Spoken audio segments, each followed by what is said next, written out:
Admiral Zexthen stood on the command deck of the Imperial dreadnought Eternal Dominion, watching the tactical display with the bored expression of someone who had conducted this same operation hundreds of times before.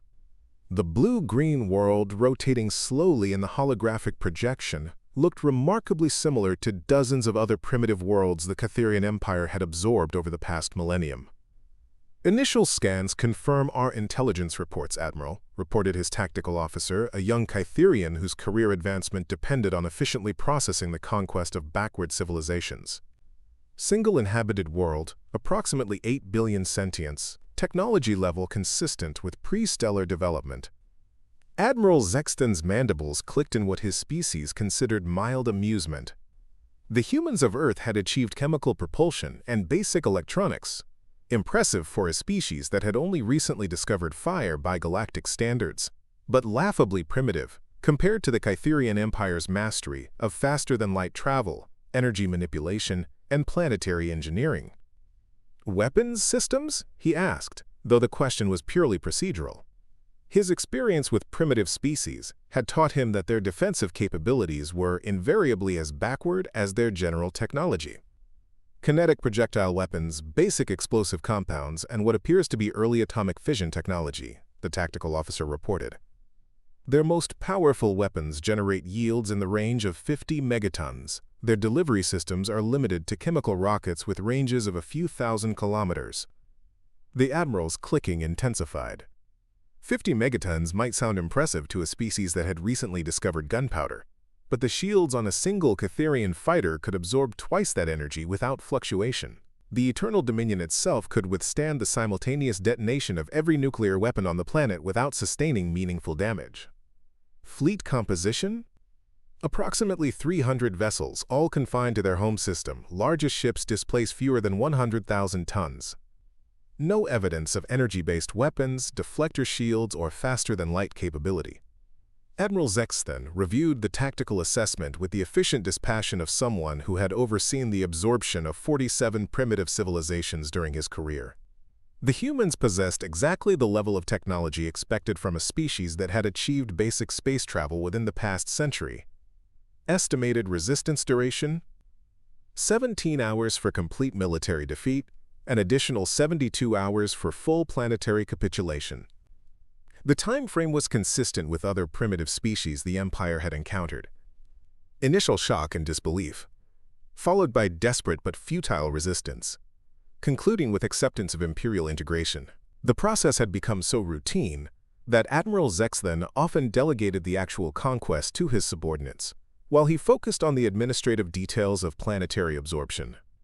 "Prepare the standard integration protocols," he ordered. "We'll give them the usual opportunity to surrender before demonstrating Imperial capabilities." The standard integration protocols had been refined over centuries of expansion. A show of overwhelming force, the destruction of a few military installations to demonstrate futility of resistance, and an offer of peaceful integration into the Empire as a client species. Most primitive civilizations chose survival over principle when faced with the alternative.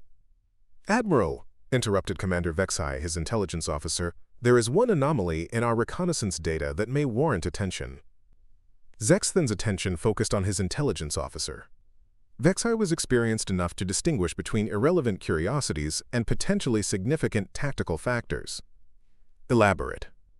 "The humans appear to have established monitoring stations throughout their system that serve no apparent military or commercial purpose. The installations are too small for defensive platforms and too heavily shielded for simple communications relays." Admiral Zexthen considered this information. Primitive species occasionally developed paranoid surveillance systems, usually focused on watching each other rather than external threats they couldn't imagine. Assessment. Most likely explanation is internal monitoring for their fragmented political entities. However, the placement pattern suggests they may be configured for system-wide observation rather than planetary surveillance. "Do these installations pose any threat to Imperial operations?" Negative. They show no weapon signatures and insufficient mass to pose kinetic threats. However, their purpose remains unclear. Admiral Zexthen dismissed the concern with a gesture. Primitive species often built installations that seemed mysterious until their limited technological context was properly understood. The humans had probably developed some crude early warning system that would fail to detect Imperial approach until the fleet was already in orbit. Proceed with standard integration protocols. If the monitoring stations become relevant, we'll address them during the occupation phase. The Eternal Dominion and its escort fleet began their approach to Earth, confident in their assessment of human capabilities and the efficiency of their standard conquest procedures. The tactical display showed the human fleet moving to intercept, their primitive vessels accelerating toward the Imperial formation with the desperate courage that characterized doomed species. Human vessels are broadcasting on multiple frequencies, reported the communications officer. The transmissions appear to be attempts at establishing diplomatic contact. Admiral Zexthan had heard similar desperate communications from dozens of primitive species. The content was always the same: pleas for negotiation, offers of tribute, and attempts to appeal to Imperial mercy that didn't exist in any meaningful sense. Standard response: inform them that the Kytherian Empire offers integration as a client species. Resistance will result in the unfortunate necessity of demonstrating Imperial military capabilities.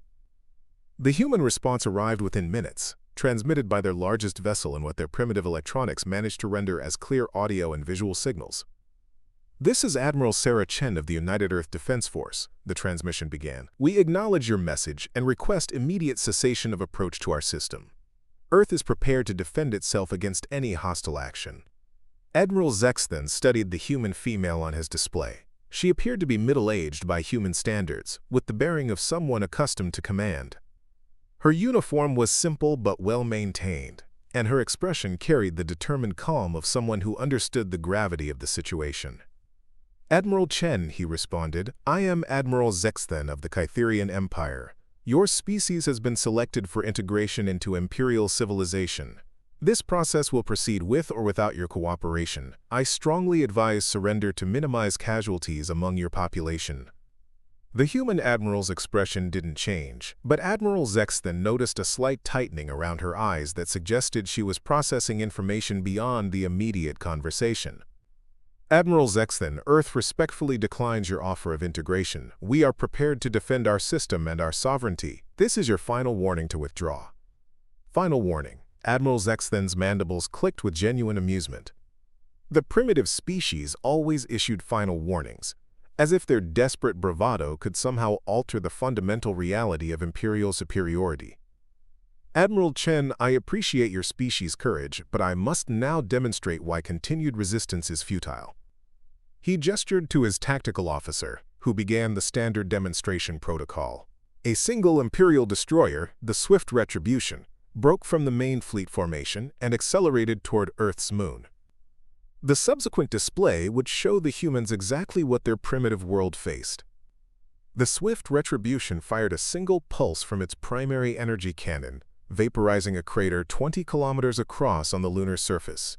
The energy release was visible from Earth as a brief flash of light that would register on every human telescope and monitoring station. "As you can see," Admiral Zexthan continued his communication with Admiral Chen, "Imperial technology operates on scales that your species cannot match." This demonstration used approximately 0.03% of a single destroyer's offensive capability. Our fleet possesses over 300 vessels, with comparable armament. Admiral Chen's expression remained carefully neutral, but Admiral Zexthan could see her receiving information from sources outside the transmission range. The humans were undoubtedly analyzing the weapon discharge, calculating energy outputs, and reaching the inevitable conclusion that resistance was impossible. "You have 1 hour to respond with your decision," Admiral Zexthan concluded. "Choose wisely." As the transmission ended, Admiral Zexthan reviewed the tactical situation with satisfaction.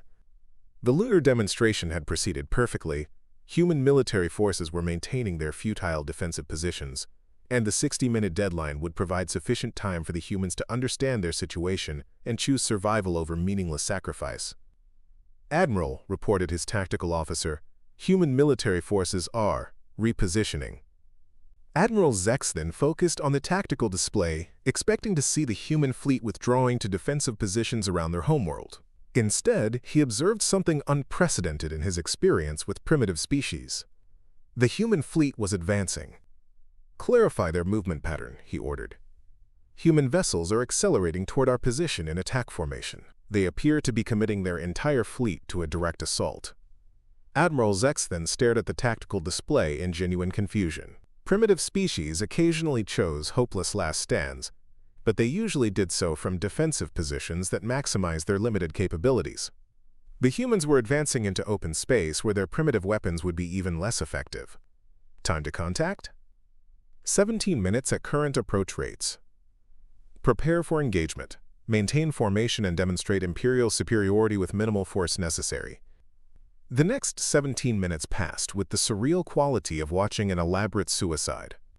The human fleet advanced steadily toward the Imperial formation, their primitive vessels maintaining perfect coordination despite facing impossible odds. Admiral Zex then found himself developing a grudging respect for their courage, even as he prepared to demonstrate its futility. Human fleet entering maximum range of their kinetic weapons, his tactical officer reported. Engage with minimum necessary force. Disable their vessels without destroying them completely. We want survivors to carry news of Imperial capabilities to their homeworld. The Imperial fleet opened fire with precisely calculated energy discharges, each shot designed to cripple human vessels without causing total destruction. The display showed the expected results, human ships taking catastrophic damage, their primitive armor and defensive systems failing instantly against Imperial energy weapons. But then, something unexpected happened. The human fleet didn't break formation. Ships that should have been crippled continued to advance and return fire. Energy readings that should have indicated catastrophic system failures instead showed human vessels maintaining combat effectiveness, despite absorbing damage that should have been instantly fatal. Tactical assessment, Admiral Zex then demanded. Human vessels are not responding to damage patterns as expected. They appear to be absorbing energy discharge without corresponding system failures. Admiral Zex then focused on the tactical display, watching human vessels that should have been drifting hulks continue to accelerate toward his fleet. His experience with primitive species provided no framework for understanding what he was observing. Increase firepower to 75%. Full engagement protocols. The Imperial fleet intensified its attack, energy weapons that could level cities focusing on the approaching human vessels. The space between the fleets lit up with discharge patterns that should have reduced any primitive fleet to expanding clouds of debris. Instead, the human fleet continued its advance, now close enough that their primitive kinetic weapons could target Imperial vessels. Admiral, his tactical officer said, voice carrying the first note of uncertainty Admiral Zexton had heard in over a decade of service. Human weapons are not kinetic projectiles. Clarify. Energy signatures from human weapon systems are inconsistent with our technological assessments. They appear to be firing some form of directed energy weapon. Admiral Zexton felt the first stirring of something he hadn't experienced in centuries of commanding Imperial fleets: doubt about the outcome of an engagement. Damage assessment. The relentless advance is reporting shield fluctuations. The iron determination has lost primary sensors. Shield fluctuations. Sensor damage. These were things that didn't happen when engaging primitive species with chemical propulsion and explosive weapons. Admiral Zexton stared at the tactical display as his fundamental understanding of the situation began to crumble. Open communication with the human fleet. Priority transmission. Admiral Chen's image appeared on his display, and Admiral Zexton realized that her expression had changed dramatically since their last communication. The determined calm had been replaced by something that looked almost like pity. Admiral Chen, your vessels are demonstrating capabilities that exceed our initial intelligence assessments. I request immediate explanation. Admiral Zexton, she replied, our initial assessments of your capabilities were also incomplete. We were curious to see whether you would reconsider your approach to our system once you understood that your technological advantage was not as decisive as you assumed. Your technology should not be capable of affecting Imperial vessels. Our technology is not what you expected it to be. Admiral Zexton processed this statement while watching his tactical display show continued damage to Imperial vessels that should have been impervious to anything humans could produce. What are you? He asked. Admiral Chen's expression grew more serious. We are the species you assumed was primitive. We are also the species that has been preparing for this conversation for longer than your empire has existed. That's impossible. Our intelligence indicates that your species achieved space travel within the past century. Your intelligence indicates that we began using the space travel technologies you would recognize within the past century. We have been traveling between stars for considerably longer. The implications of her statement were staggering. Admiral Zexton's entire understanding of human civilization had been based on reconnaissance that showed primitive technology, recent achievement of space travel, and isolation within their home system. Our reconnaissance showed you exactly what we wanted you to see. We have been observing your empire for over 300 years. We know your expansion patterns, your tactical doctrines, and your assumptions about primitive species. Admiral Zexton felt the universe rearranging itself around him. Everything he thought he knew about human civilization was apparently a carefully constructed deception. The monitoring stations throughout your system are not monitoring stations. They are control nodes for defensive systems that we hoped we would never need to activate. As if summoned by her words, the tactical display began showing energy signatures throughout the human system that had been completely absent from Imperial reconnaissance. Massive installations that had appeared to be asteroids or dead satellites were suddenly registering as active military platforms. How many? Admiral Zexton asked, though he wasn't sure he wanted to know the answer. Enough. The human fleet had closed to point-blank range by Imperial standards. Their vessels now engaging individual Imperial ships with weapons that were proving devastatingly effective against technology that should have been centuries beyond human capability. Admiral, his tactical officer reported, we're losing ships. The merciless victory has been destroyed. The Eternal Conquest is requesting permission to withdraw. Admiral Zexton had never heard those words during an engagement with a primitive species. His fleet was being defeated by vessels that should have been toys compared to Imperial war machines. Admiral Chen, he said, I request immediate cessation of hostilities. The Catherian Empire is prepared to negotiate. Admiral Zexton, negotiations would have been possible 3 hours ago. Now we've moved beyond negotiation to demonstration. Demonstration of what? Of why attacking Earth was the worst strategic decision in your empire's history. Admiral Chen's image was replaced by tactical data that made Admiral Zexton's blood freeze. The display showed not just the human system but neighboring systems throughout the local galactic region. In each system, previously undetected installations were becoming active, revealing a network of human military presence that extended across hundreds of light years. This is impossible, Admiral Zexton breathed. This is what 300 years of preparation looks like when you have sufficient motivation. The tactical display updated again, showing the true scope of human space presence.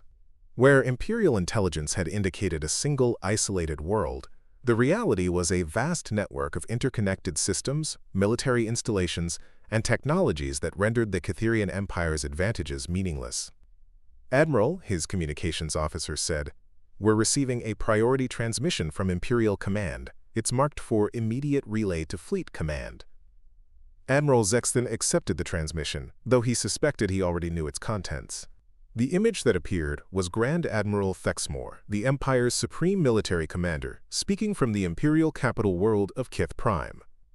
Admiral Zexton, abort your mission immediately. Withdraw all forces from human space and return to Imperial territory. This is a direct order from the Emperor himself. Admiral Zexton had never heard the Grand Admiral issue a retreat order. The Catherian Empire had never encountered a situation that required strategic withdrawal from a primitive species. Grand Admiral, please clarify. Admiral, the human species has just demonstrated military capabilities that exceed our own. Every major Imperial fleet is reporting similar encounters throughout the galaxy.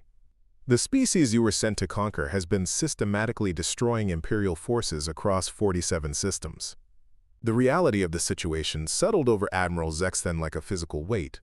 The Empire hadn't been conquering a primitive species. The Empire had been walking into an ambush that had been 3 centuries in the making. What are our orders? Survival, withdrawal. And pray to whatever gods you believe in that the humans are interested in negotiation rather than conquest. The transmission ended, leaving Admiral Zexton staring at tactical displays that showed the systematic destruction of Imperial military power across the galaxy. His own fleet was being methodically dismantled by human vessels that had revealed capabilities far beyond anything Imperial intelligence had suspected. Admiral Chen, he said, reopening communication with the human fleet, I have received orders from Imperial Command to withdraw from your system. Will you permit our departure? Admiral Chen's expression was unreadable. That depends on your Empire's intentions toward Earth and human space. I am not authorized to negotiate on behalf of the Empire.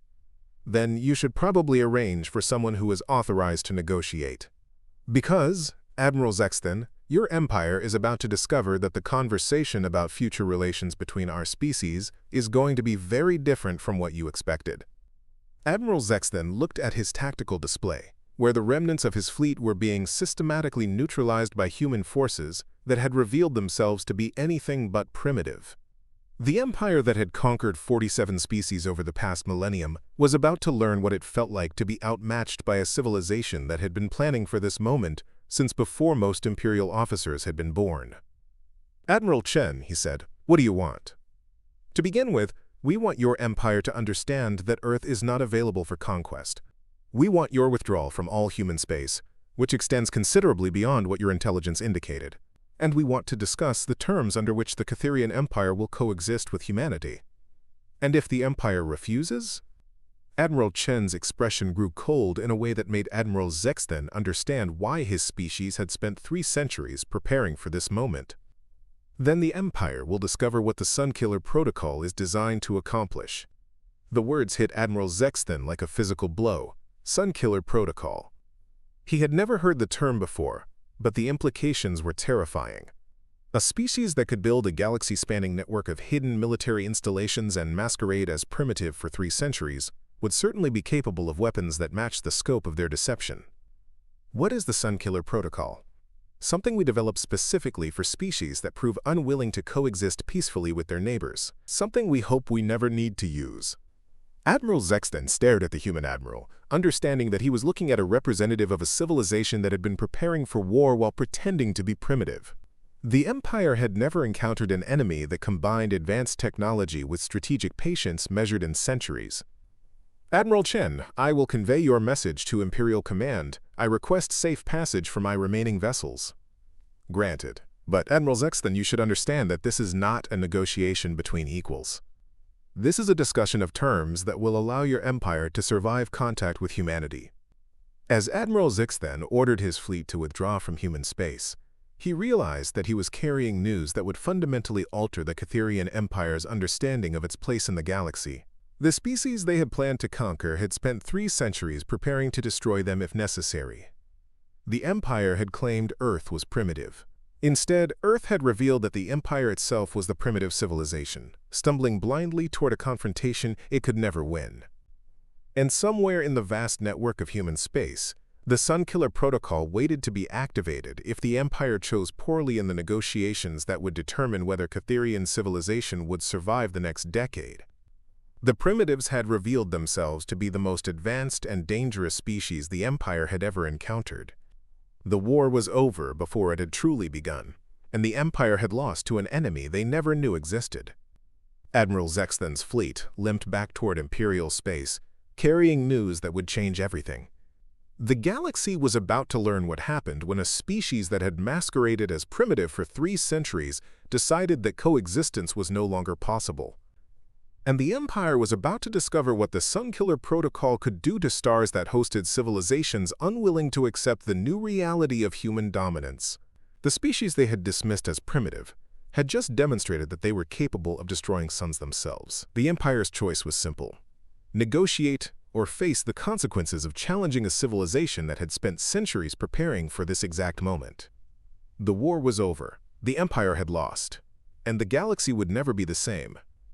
3 days after Admiral Zexton's fleet limped back to Imperial space, the emergency session of the Catherian High Council convened in the crystalline chambers beneath Kythe Prime's capital city. The assembled leadership of the galaxy's most powerful empires sat in stunned silence as Grand Admiral Thexmore presented the tactical analysis that would redefine their understanding of the universe. The humans have revealed military capabilities that exceed our own by orders of magnitude, Thexmore reported, his normally commanding voice carrying undertones of defeat that none of the council members had ever heard before. In 72 hours, we have lost 63% of our active fleet strength across 47 systems. Emperor Kixtul, whose reign had overseen the conquest of 12 species and the expansion of imperial territory by 30%, leaned forward in his throne of living crystal. How is this possible? Our intelligence indicated that humans achieved space travel within the past century. Our intelligence was systematically deceived for over 3 centuries, Thexmore replied. What we observed was not human civilization, but a carefully constructed facade designed to hide the true extent of their technological and territorial development. The holographic display activated, showing the galaxy as the Empire had understood it, vast regions of imperial space surrounded by primitive species and unexplored territories. Then the display shifted to show the galaxy as it actually existed. Imperial space revealed as a small island surrounded by a vast network of human-controlled systems.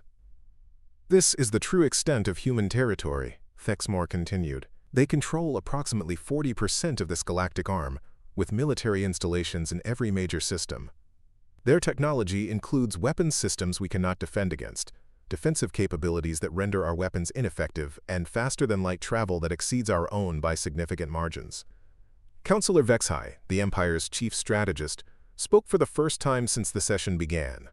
You're telling us that the Empire has been surrounded by a hostile civilization for 3 centuries without knowing it. Not hostile, Thexmore corrected. Patient. They observed us, studied us, and prepared for eventual contact. They chose the timing and terms of that contact.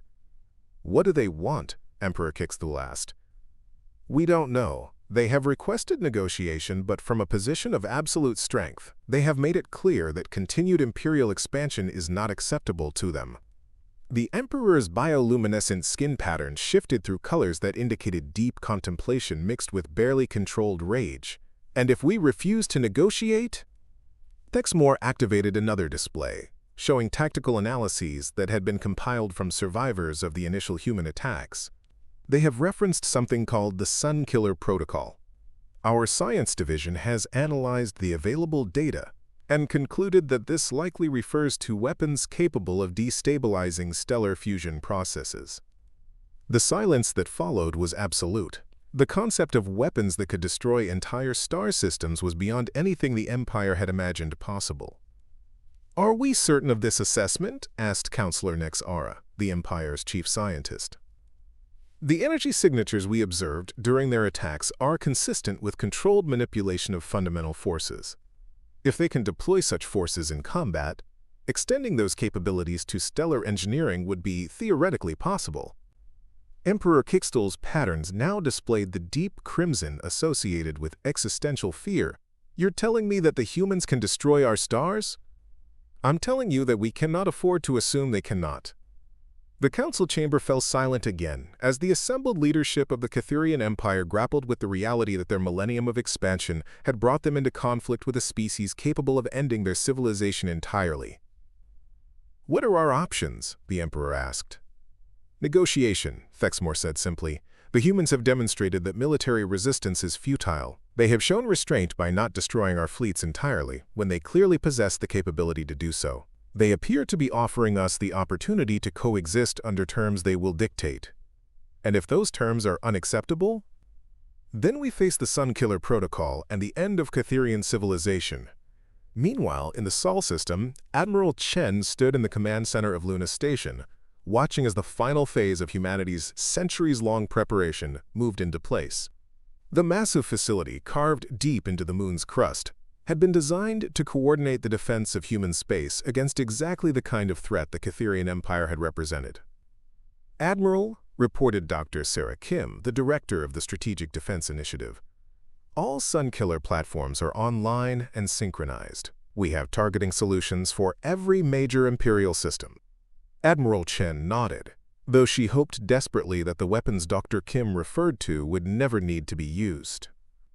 The Sunkiller Protocol represented humanity's ultimate deterrent, a network of devices capable of inducing controlled stellar collapse in any star system that posed an existential threat to human civilization.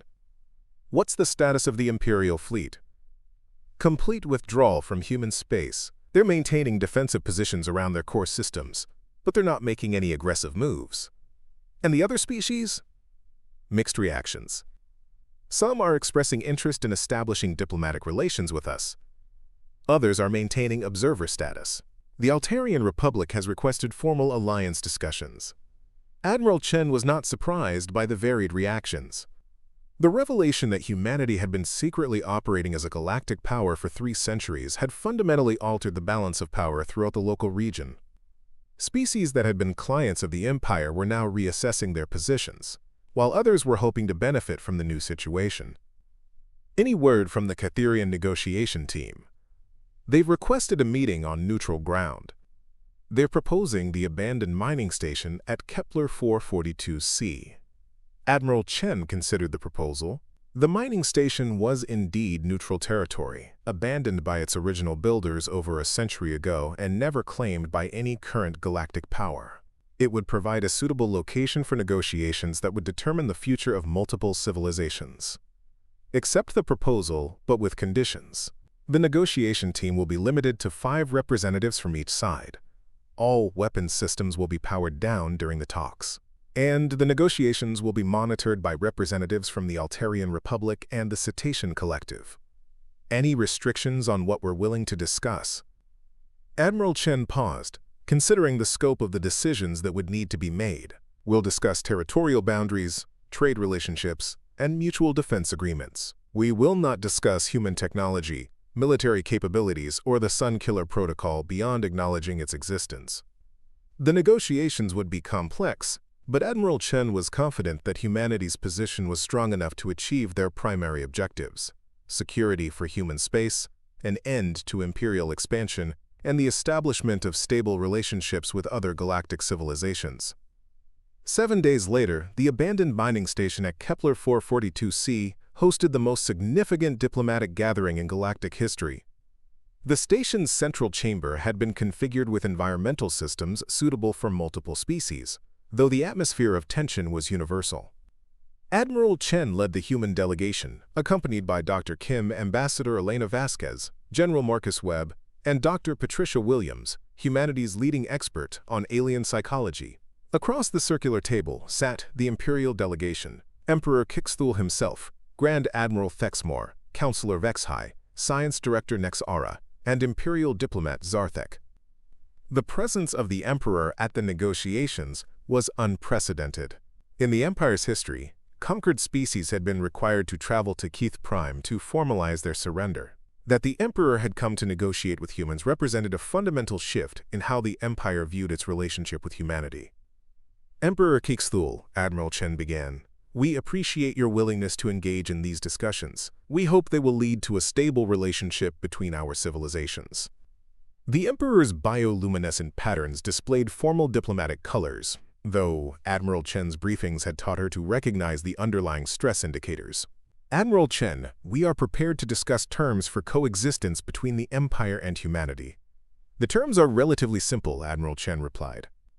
First, the Empire will recognize human sovereignty over all systems we currently control. Second, imperial expansion will be limited to regions that do not conflict with human interests. Third, we will establish trade and communication protocols that benefit both civilizations. And if the Empire finds these terms unacceptable, Emperor Kixthul asked. Dr. Kim leaned forward slightly. Then we will be forced to consider more direct approaches to ensuring galactic stability. The euphemism was clear to everyone at the table. The Empire could accept the terms offered, or face the consequences of continued conflict with a civilization that had proven capable of destroying imperial fleets and, if necessary, imperial star systems. We would like to understand the extent of human territorial claims, Counselor Vexhai said. Our maps of the galaxy appear to have been incomplete. Admiral Chen activated a holographic display that showed the true extent of human space. The revelation was even more shocking than the Empire had anticipated. Human territory extended across 3 spiral arms of the galaxy, with major installations and hundreds of systems and monitoring stations and thousands more. This is impossible, Grand Admiral Thexmore said, his voice carrying the strain of someone whose fundamental understanding of reality had been shattered. No species could have developed such extensive territory without being detected. We had significant motivation to remain undetected, Admiral Chen replied.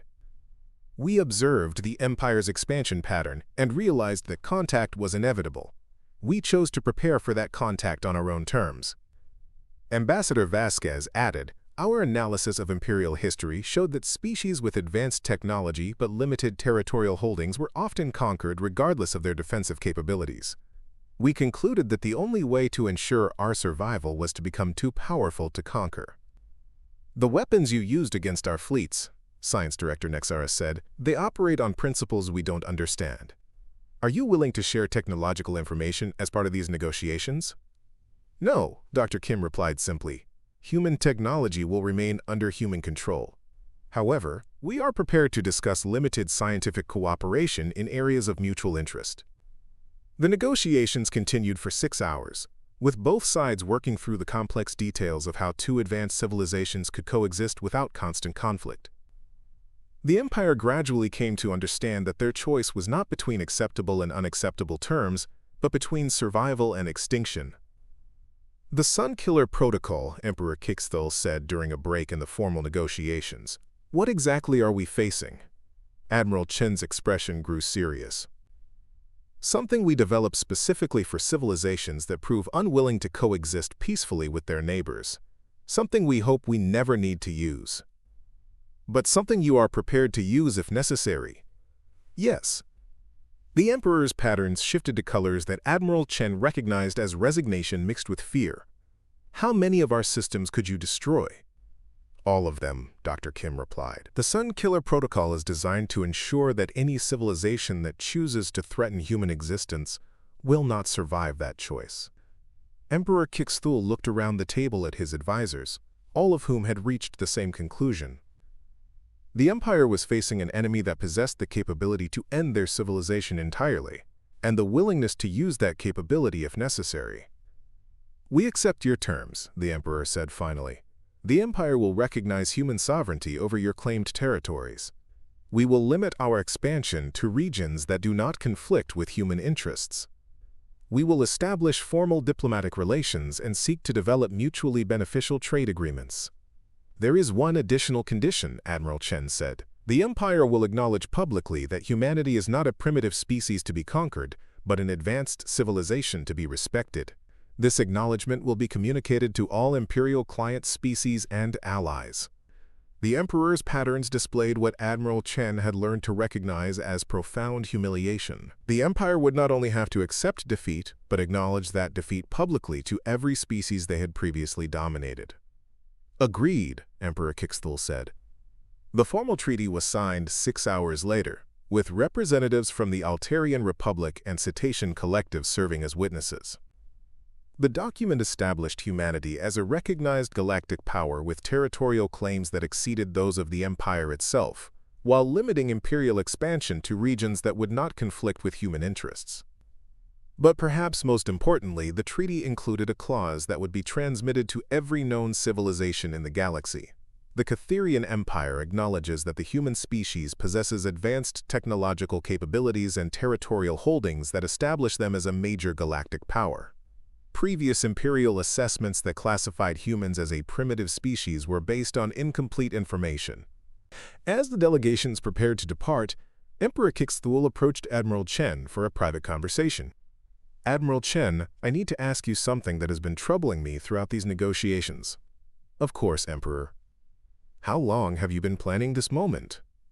Admiral Chen considered her answer carefully. The specific preparations began 317 years ago, when we first detected imperial expansion patterns that suggested eventual contact was inevitable. But in a broader sense, we've been planning for this moment since we first realized that we were not alone in the galaxy. And if we had chosen differently, if we had refused these terms, then you would have discovered what happens when a civilization that has spent 3 centuries preparing for war decides that coexistence is no longer possible. Emperor Kixthul's patterns displayed a mixture of curiosity and dread. The Sun Killer Protocol, what does it actually do? Admiral Chen looked at the Emperor for a long moment, weighing how much to reveal. It identifies the stellar fusion processes that sustain targeted star systems, and introduces controlled instabilities that cause those processes to collapse. The result is the conversion of normal stars into neutron stars or black holes, depending on their original mass. And you can do this to any star system? Any star system, any time, from any location in the galaxy. The Emperor's patterns went completely dark, a response Admiral Chen had never seen before.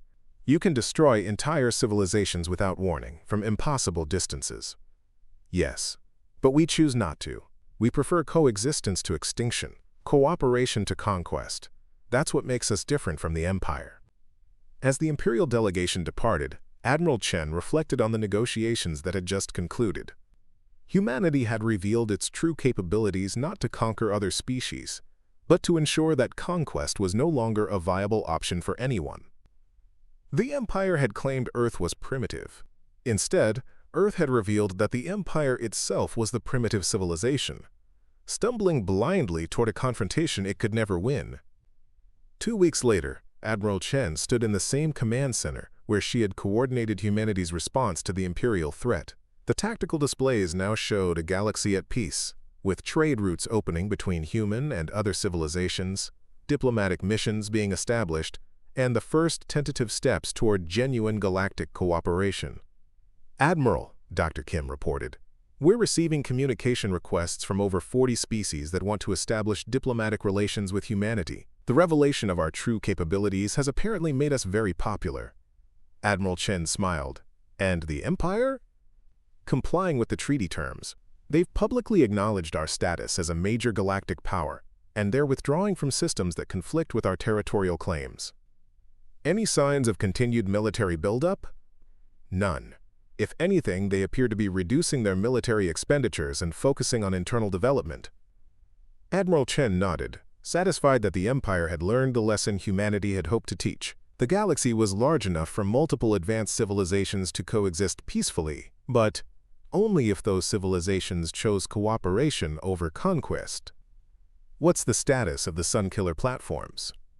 "All systems remain online and ready, but we've reduced alert status to peacetime monitoring. The platforms will remain in place as a deterrent, but hopefully they'll never need to be used." Admiral Chen looked out at the star-filled sky visible through the command center's observation windows. Humanity had spent 3 centuries preparing for war, but they had chosen peace. The Empire had chosen conquest, but they had discovered that their intended victims were too powerful to conquer. "Dr. Kim, prepare a message for transmission to all known galactic civilizations. It's time for humanity to formally introduce itself to the galaxy." The message that went out 6 hours later was simple but profound. "The human species extends greetings to all civilizations in our galaxy. We are prepared to establish diplomatic relations based on mutual respect and shared interests. We seek cooperation, not conquest. We offer partnership, not domination. We believe that the galaxy is vast enough for all of us to prosper together." The response was overwhelming.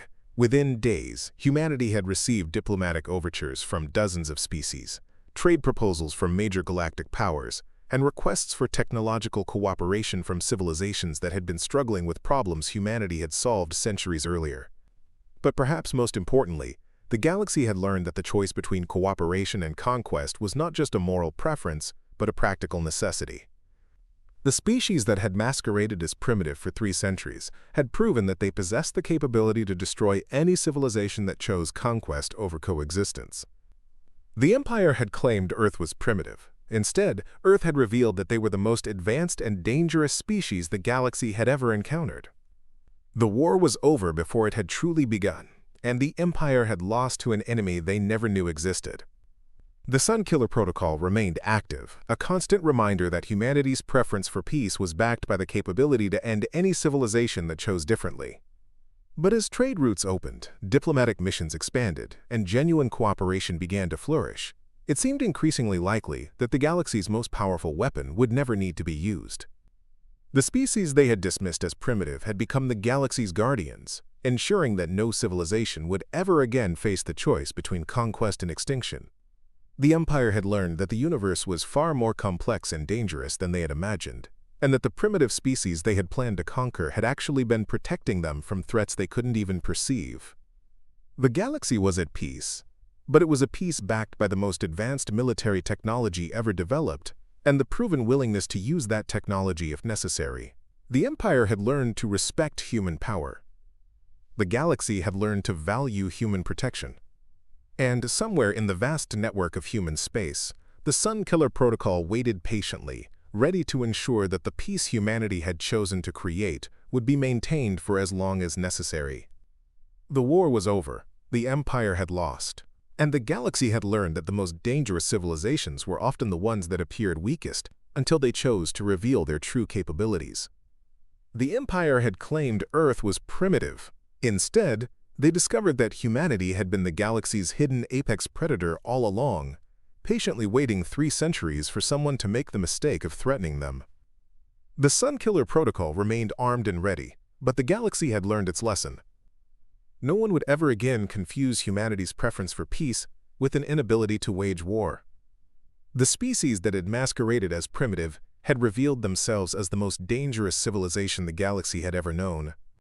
And now, finally, the galaxy was exactly as peaceful as humanity chose to allow it to be. The Empire never made the mistake of underestimating primitive species again. Neither did anyone else. The end.